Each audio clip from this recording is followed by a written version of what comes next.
Ayan. Ilang hektarya ta? Tatlo. 3 hectares. Iba yung ano namin yun. Kabila sa insurance. Pero pwede rin sa lupa. Ganda ayan. Katapat dito. Saan to na tayo? Ha? Gano'n naman kasi yung dito. Pag hindi si Kapitan, si Konsiya lang nag-aay. Pag ano, harangin konti.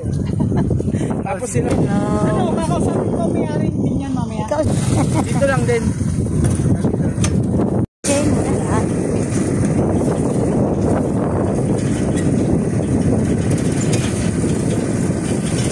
Saan ang boundary na yan? Baba?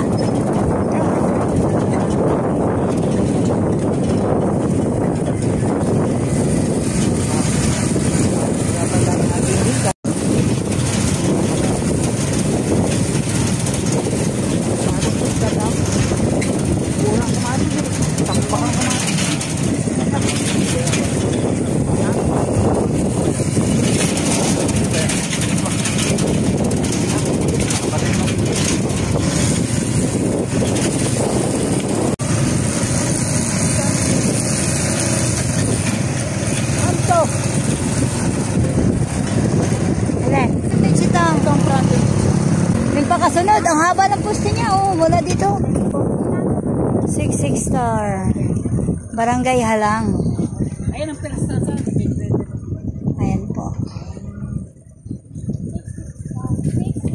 Mga 250. 250? Ah, ibig sabihin doon pa? Hindi kasama na yung kamatis. Sabi mo, kasama na ang kamatis. Kasama ba itong kamatis? Ayan po. Tapos pa ata yung kamatis eh. Diretso pa, diretso pa.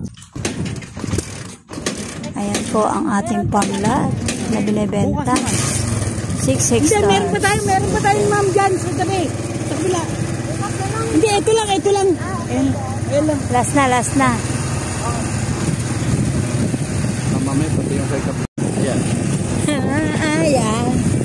Ayan. Ito. Ayan, hindi na kasali doon sa 6 hectares. Binibenta rin yan. O, ilan? Ganyan, 10 hectares. Ito, binibenta rin ito. Oh. Ito. Oh, ilang hektarya yan? 2 hektarya. Sige nga. Oh. Yan, first time. Ito lang. 2 hektarya. O yan, pasok na sa inyo, ma'am. 2 hectares. Sa magkano? Oh, may daan, oh. Ayun, oh, daan. Lang, 2. 2 hectares? Magkano worth mo? Ewan ko pa lang. Ayan po, 2 hectares po. Magkano per square meter? Grabe sila, oh.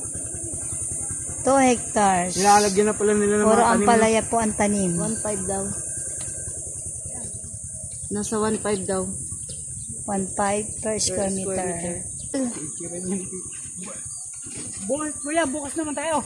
Sabang na yan. Ha? Basta hanap ako. Sabang na po ang labasan. Ah, pwede na dumiretso dyan, labas? Ah, ayan. Nasasakop na po. Paglabas mo ay sabang na. Ayan yung kanilad. Oo nga, no, nakikita na yung daan ng sabang. Message tayo.